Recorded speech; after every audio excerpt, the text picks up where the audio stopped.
Moscow, with Russia's mediation, Armenia and Azerbaijan agreed to a ceasefire in Nagorno-Karabakh starting at noon Saturday following 2 weeks of heavy fighting that marked the worst outbreak of hostilities in the separatist region in a quarter century.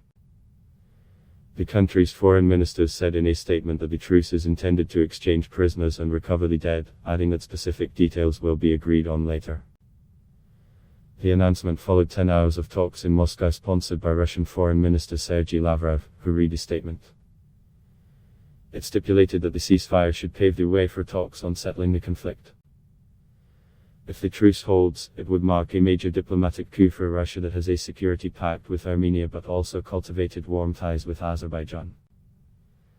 The latest outburst of fighting between Azerbaijani and Armenian forces began September 27 and left hundreds of people dead in the biggest escalation of the decades-old conflict over Nagorno-Karabakh since a separatist war there ended in 1994.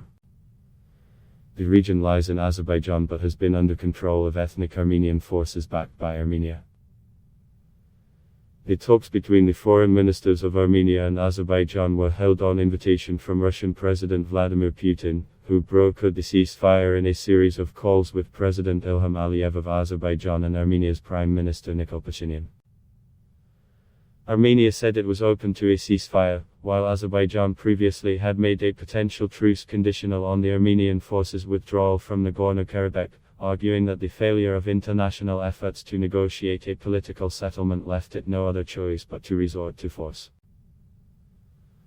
Russia has co-sponsored peace talks on Nagorno-Karabakh together with the United States and France as co-chairs of the so-called Minsk Group, which is working under the auspices of the Organization for Security and Cooperation in Europe.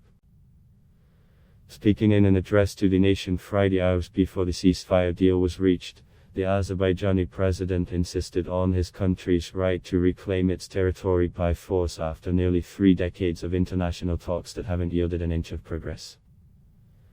Mediators and leaders of some international organizations have stated that there is no military solution to the conflict, Aliyev said. I have disagreed with the thesis, and I have been right. The conflict is now being settled by military means and political means will come next. Its current escalation marked the first time that Azerbaijan's ally Turkey took a high profile in the conflict, offering strong political support.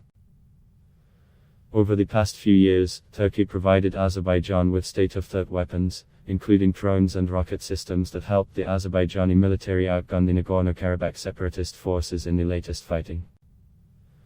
Armenian officials say Turkey is involved in the conflict and is sending Syrian mercenaries to fight on Azerbaijan's side. Turkey has denied deploying combatants to the region, but a Syrian war monitor and 3 Syria-based opposition activists have confirmed that Turkey has sent hundreds of Syrian opposition fighters to fight in Nagorno-Karabakh. In an interview with CNN Arabic aired Thursday, Azerbaijan's president admitted that Turkish F-16 fighter jets have stayed on in Azerbaijan weeks after a joint military exercise, but insisted that they have remained grounded. Armenian officials had earlier claimed that a Turkish F-16 shot down an Armenian warplane, a claim that both Turkey and Azerbaijan have denied.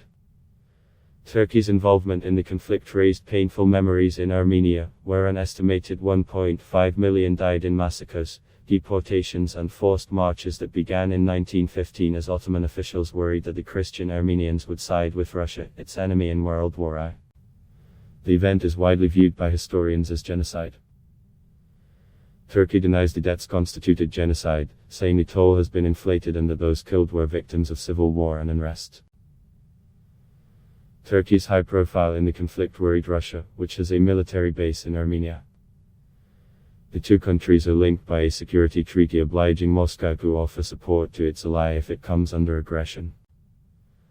At the same time, Russia has sought to maintain strong economic and political ties with oil-rich Azerbaijan and ward off Turkey's attempt to increase its influence in the South Caucasus without ruining its delicate relations with Ankara. Putin and Turkish President Recep Tayyip Erdogan have negotiated a series of deals to coordinate their conflicting interests in Syria and Libya and expanded their economic ties.